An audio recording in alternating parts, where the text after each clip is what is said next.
అంత అవసరం లేకుండా నీకు నువ్వు ఖాళీ కామ్గా ఉంటే సారేమో ఉంటే అయిపోయినా నీకు. అవునయ్యా, నేను సారేమట్లేకపోతే నేనేం చేసిన చెప్పు. నీకేం అవసరం? నువ్వు నాతో పెట్టుకుంటున్నావు, మున్నూరు రవితో నేనేం పెట్టుకోలేదు. భాయ్ సాబ్ నీతో నేనేం పెట్టుకోలేదు. నువ్వు బస్ దిగమంటే ఎందుకు మాట్లాడినావు? నువ్వు నీ స్థాయిని మాట్లాడి ఇప్పుడు నా స్థాయి అన్నప్పుడు నీ స్థాయి అని చెప్పు. నీ చరిత్ర ఉద్యమాలలో ఎక్కడుంది, రాజకీయాలలో ఎక్కడుంది? నా స్థాయి కంటే మీ స్థాయి ఏందో చెప్పురు భయ్. అదే ఎమ్మెల్యే గారికి నువ్వు ఖాళీ ఎమ్మడున్నావు. మేము మా ప్రాణాలకు మీ ప్రాణాల కంటే ఎక్కువ మేము కూడా చేసినాం, నీకంటే ఎక్కువ మేము చేసినాం. ఎన్నాళ్ళు చేసినావు నువ్వు ఎమ్మెల్యే గారికి? నీ ప్రాణాలు త్యాగం చేసిన దానికి నేను ఏం అడగలేను కాబట్టి మేమేమన్నా అడిగినాం? మీలాగా మేమన్నా దందాలు చేసుకొని బతుకుతున్నామా? ఎమ్మెల్యే పేరు చెప్పుకొని బతికినామా? ఎమ్మెల్యే పేరు చెప్పి బతికే అంత అవసరం మాకు లేదు. మేము దందాలు ఏం చేయము. నువ్వు సార్కి చెప్పినా ఏం భయపడను. అరే సారుకు చెప్పే అంత దిగదారి బతకలే భాయ్ సాబ్. ఎమ్మెల్యే భాయ్ సాబ్ పోయి ఒక లెటర్ ఎప్పుడైనా అడిగిందా? ఒకసారి ఎమ్మెల్యే సాబ్తో మాట్లాడదా? అరే నువ్వు 2 ఏళ్లలో అడగకపోవచ్చు, నేను 10 ఏళ్లలో ఉండి కూడా ఆయనతో ఒక పని తీసుకోలే. అడుగు 10 ఏళ్ళు, ఆయన ఏమంటే 15-16 ఏళ్ళు ఉండి కూడా ఒక పని తీసుకోలే మేము. చెప్పేది నువ్వు నాకు టైం పాస్ పాలిటిక్స్ తీసేస్తే రమ్మను. ఓన్లీ నాకు టైం ఉంటే మీ టైం పాస్ కోసం అవతలని జీవితాలతో ఆడుకోవద్దు భాయ్ సాబ్. ఎవరి జీవితంతో నువ్వు ఎక్స్ట్రా చేసినావు. అరే నేను ఎక్స్ట్రా ఏం చేసిన భయ్? నేను ఎక్స్ట్రా అవసరమే లేకుండా అసలు నువ్వెవడు భయ్? నన్ను అక్కడ ఇన్ఛార్జ్ ఎవరైతే ఉన్నారో ఎమ్మెల్యే, ఎవరైతే జడ్చర్ల ఎమ్మెల్యే ఇన్ఛార్జో ఆయన చెప్పింది మాత్రమే చేసిన. నీకేం తెలుసు నేను ఎక్స్ట్రా ఏం చేసిన భయ్? ఎవరైనా ఎమ్మెల్యే ఇన్ఛార్జ్ ఉంటారు, నీకు అవసరమే లేదు. అరే నాకు అవసరం లేదు భయ్. మీ చెడు మంచి ఎలక్షన్లు నేను ఎమ్మెల్యే సాబ్ నిష్పెట్టి పోనే పోవద్దు. అరే నువ్వు నాకు ఎమ్మెల్యే సార్ ఏమంటే రాలే. నేను ఎమ్మెల్యే సాబు ఆ పోతున్నటువంటి టీం కోసం పంపినప్పుడు టీం ఏమంటున్నా నేను.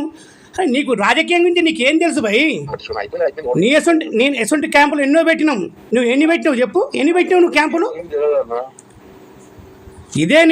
ఇదే కర్ణాటకలో పోయినసారి గవర్నమెంట్ ఉన్నప్పుడు జేఎం కృష్ణ గారు వచ్చినప్పుడు హోటల్లో బంజారాయిల్స్లో ఆ టీంను మొత్తం లీడ్ చేసిందే మధు యాసికి తీసుకొస్తే నేనే. ఒక మాజీ ముఖ్యమంత్రి కానీ కాబోయే ముఖ్యమంత్రి కానీ లిఫ్ట్ కార్డే నా జేబులో ఉంది, తెలుసుకో ఫస్ట్. నీకు నారగోనంజే ఆడ ఏదో ఛాయ్ కప్పులు తీయగానే చిన్నోడు కాదు. నీ క్యాంప్ ఎట్లా చేయాలనో నాకు చెప్పేంత స్థాయి మీది కాదు. ఏం పెట్టించుకున్నావు నువ్వు? క్యాంపు ఎట్లా నడిపించాలనో నాకు చెప్పే స్థాయి మీకు కాదు. మీది చిన్న స్థాయే. పొలిటికల్గా నాకంటే మునగాళ్ళు ఏం కారు మీరు. 4 డబ్బులు సంపాదించగానే పెద్ద మొగోళ్ళు గారు. విలువలతో బతికిన వాళ్ళం భయ్. నీకు ఎంఎస్ఆర్కు మంచితనం ఉంటే చూసుకోరి. పొలిటికల్గా అవతలోని మీద రుద్దుతాం. నీకు సంబంధం మీరెవరా? నాకు సంబంధం లేదంటారికి నేను క్యాంప్ ఎమ్మటి పోయినా క్యాంప్ ఎమ్మటి ఉన్నా మీరెవరా నన్ను అంటే ఎందుకు? మీరే ప్రాణాల ఫలంగా ఏం పెట్టారు? ప్రాణాల ఫలంగా మాకంటే ఎక్కువ ఏం బీకిరో చెప్పురి. 4 డబ్బులు ఉండగానే సరిపోయిందా? 2 సంవత్సరాల కింద మేము వీకినాం. అట్లా 2 years కింద అయితే మేము వీకినాం. ఏం బీకలే, దెంకొని పోయి ఎక్కడోడక్కడ దాచుకొని ఇవాళ మునగాలం అనేటోళ్ళు గారు. మేము అంతకంటే ఎక్కువ పీక్కుంటూనే వచ్చినాం. టీఆర్ఎస్ గవర్నమెంట్లో మా ప్రాంతంలో కూడా మేము కొట్లాడి జైల్లోకి పోయి వచ్చిన వాళ్ళం. మా చరిత్ర తీసుకో. నువ్వు పోలీసుగా ఆధార్ కార్డు నెంబర్ ఇస్తే కొట్టుకో. ఏం చేయాలి ఇప్పుడు నీకు? ఏం చేద్దాం నువ్వేదో నా మీద నువ్వు వాట్సాప్లో పెట్టినావు కాబట్టి చెప్తున్నా. ఆ రోజు బస్సు దిగమన్నావు ఇవన్నీ. నువ్వే ఒక చెంచా కానివి ఎంఎస్ఆర్కు. నువ్వు ఎమ్మెల్యే దగ్గర ఉంటే ఎమ్మెల్యే నాకు చెప్పాలి. నువ్వు నాకు చెప్తే నువ్వు అట్లా చేయొద్దని చెప్పడానికి నువ్వు ఓడివి ఎమ్మెల్యే చెప్పాలి నాకు. నువ్వు ఓవర్ ఎక్కువ చేయకు భాయ్ సాబ్. నువ్వు ఓవర్ ఎక్స్ట్రా మాట్లాడకు. నేను ఓవర్ అంటే బాగుండదు. నేను ఆ ప్రోగ్రాంలో నేను జడ్చర్ల ఎమ్మెల్యే గారు ఏది చెప్తే చేయాలని ఇన్ఛార్జిగా వచ్చిండు కాబట్టి ఆయన చెప్పిందే చేసిన. అసలు నువ్వు ఎవడా నాకు చెప్తే లోకల్లో నేను రాష్ట్ర స్థాయిలో లీడర్గానే ఉన్నా భయ్. నువ్వు ఎవడువా? నువ్వు ఆడించి వచ్చినావు? నీ ఎంఎస్ఆర్ ఎవడు? అసలు నీ ఎంఎస్ఆర్ కాన్సెషన్ మరి? నీ ఎంఎస్ఆర్ ఎవడా? నీ ఎంఎస్ఆర్ కాన్సెషన్ ఎక్కువ మాట్లాడితే ఏం మాట్లాడుతున్నావా? అరే నేను కూడా హీరోనే. ఎవరికి ఆడే హీరోనే భయ్. నీ హీరో అయితే గుద్దలేసి పెట్టుకో. అవతల మీద పెట్టుకుంటే బాగుండదు. నీ ఎంఎస్ఆర్ నీ హీరో అయితే నీ గుద్దలో పెట్టుకో. నా మీద రుద్దుతో ఊకోను. నీకు ఎంఎస్ఆర్ హీరో కావచ్చు, నాకు జీరో. నన్ను గౌరవం ఇచ్చినోడే నాకు హీరో. నా గుద్దలదంటే మనకు ఈడ్చి మీ గుద్దలదంతా. అంత చేత కాదు కానీ నువ్వు చేతకి రా. నీ గుద్దల దమ్ముంటే రా, చూసుకో, వస్తా, రాకుంటే ఆడికి పోవట్లే. రా. తెలుసుకో, నువ్వు వాళ్ళతో పాటే ఉండిపోని హోటల్ రూమ్ లో నుంచి నన్ను కిందికి పంపించింది ఎన్ఎం శ్రీనివాసరెడ్డి. అడిగి తెలుసుకో రేపు పోయి. అన్నా అది మంచిగానే, నువ్వేమో చట్టంగా నువ్వు ఇప్పటిదాకా అన్నావుగా, నువ్వు ఎందుకు నిలబడ్డావు భయ్, నీ మీద అందుకే డౌట్ వచ్చిందని నువ్వు అన్నావు కాబట్టి నేను చెప్తున్నా. ఎందుకంటే నేను అక్కడ జరిగింది నాకు గుర్తుంది. అన్నా నా ఇష్టం అనట్లే, నేను ఉండడానికి కారణం ఇది అని నా రీజన్ చెప్తున్నా. మరి ఈ బేకోప్ ఉండేవాడికి అడగాలి కదా, మరి ఎన్నం దగ్గర ఇట్లా మనోడు ఎందుకు ఉన్నాడని. ఆయనే ఉండబట్టి ఉన్నా నేను, ఆయన రూమ్లో పడినబట్టి ఆయన రూమ్లో పడినా నేను. అంతా నాకే తెలుసు అన్నట్టుగా వాడు ఊహించుకుంటే నేనేం చేయను. ఆ బేకోప్ గాడు అన్నా ఏమైతే నా పోతే కేసు అవుతుంది, పోతే సత్యం ఆతులు. వాడు 4 కొట్టిన 1 కొట్టలేనా అన్నా? అయితే 5 నెలలు జైల్లో ఉంటాం, ఆతులు అయితే అన్నా. నేనంటే ఇప్పుడు నువ్వు ఒక మాట, నాకు గొప్ప మాట ఏం చెప్పినావు, అంజుబాయ్ నువ్వు గడ కిందెందుకు అని అడిగినావు.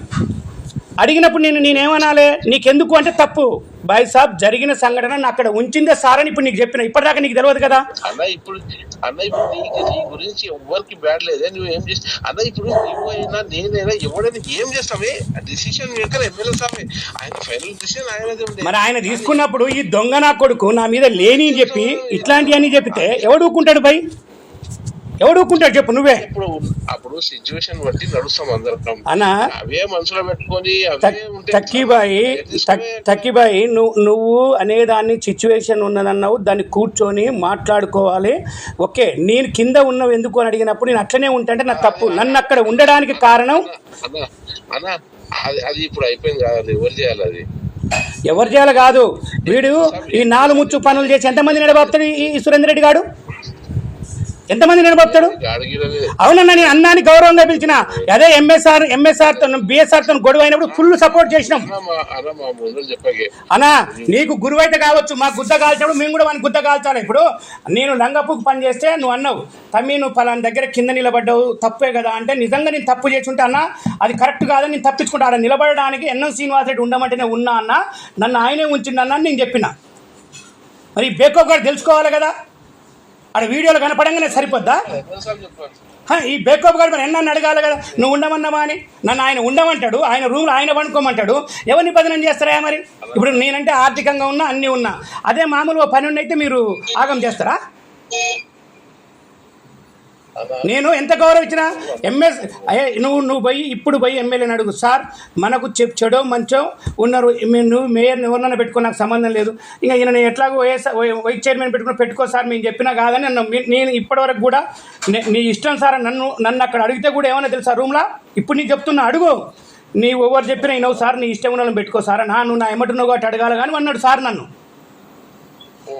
నీ ఇష్టం సార్, నాకేం సంబంధం. కాకపోతే వైస్ చైర్మన్ అయితే సురేందర్ అన్నకే ఇచ్చుకోరని కూడా చెప్పిన. ఈ లంగా కొడుకానికి ఏమేరక, నేనేదో చేసినా ఈ లంగా కొడుకు అనుకుంటా సురేందర్ రెడ్డి. ఇలా మొడ్డ గుడిచిపోతుండగా రోజు మొడ్డ గుడిచిపోతున్నాడు టౌన్లో ఉరికి చేసుకొని అందరికి దూరం పెట్టి ఏం సాధించారు మీరు? అన్న ఎవరి గుద్దలో ఉండేది ఆయన గుద్దలనే ఉంటుంది అన్న. పోయినసారి శ్రీనివాస్ గౌడ్ ఏమటువంటి గుద్ద ఒక అందరు ఇటు ఓట్లు వేసినట్టే రేపు పాటేస్తారు.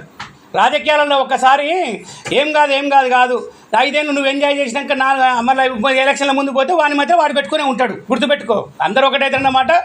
గొప్ప మాట అన్నా. అన్న అటు ఇటు కాదు, పద్ధతి మార్చుకోవాలి. ఎవడైనా న్యాయబద్ధంగా ఉండాలి. మాలాంటోడి మీద కమిట్మెంట్ ఆయన కోసం పనిచేసినామన్నా, బూట్లు దూడ్చినామన్నా. దొంగ కొడుకు అట్లా ఒకరికొని తలకాయలు పెట్టిస్తే ఊకుంటారానా? ఈజ్లెస్ ఫెలో గాడు. లైట్ ఏందన్నా? మాకు కుల పిచ్చుందా, వానికి కుల పిచ్చుందన్నా? ఎవరికి కుల పిచ్చుందన్నా? ఎందుకు వదిలిపెడతామన్నా? మేము నాకు చెప్తున్నా, నేను చూడలేదు కానీ మొన్న ఏదో చెప్తున్నారు, అది 2 మధ్యలో ఏదో సంభాషణ జరిగిందని చెప్పి ఏదో చెప్తున్నారు. కానీ ఇప్పుడు ఇంతవరకు కూడా ఎవరైతే అక్కడ సంభాషణ చేసిన వాళ్ళు ఎవరు కూడా అంటే ఒక వ్యక్తి మన మహబూబ్నగర్కు చెందిన వ్యక్తి కాదు, నల్గొండ వ్యక్తి. ఇంకొక వ్యక్తి కాంగ్రెస్ పార్టీకి సంబంధమే లేదు ఆయనకు, కాంగ్రెస్ పార్టీలో ఎప్పుడు కూడా ఆయన జాయిన్ కాలేదు కాబట్టి వాళ్ళ గురించి మాట్లాడడం కరెక్ట్ కాదని చెప్పి కూడా నేను మా పార్టీకి సంబంధించిన వాళ్ళు ఉంటే నేను తప్పకుండా ఆనాడే మాట్లాడి ఆనాడే చర్యలు తీసుకుంటుంటే మా పార్టీకి సంబంధం లేని మనుషులు మాట్లాడింది కాబట్టి జిల్లాకు కాబట్టి నేను దాని గురించి ఏం మాట్లాడచ్చు. ఇప్పుడు చాలామంది చెప్పుకుంటారు, నిన్న కూడా చాలామంది ఏదో జడ్చెల్లలో కూడా ఏదో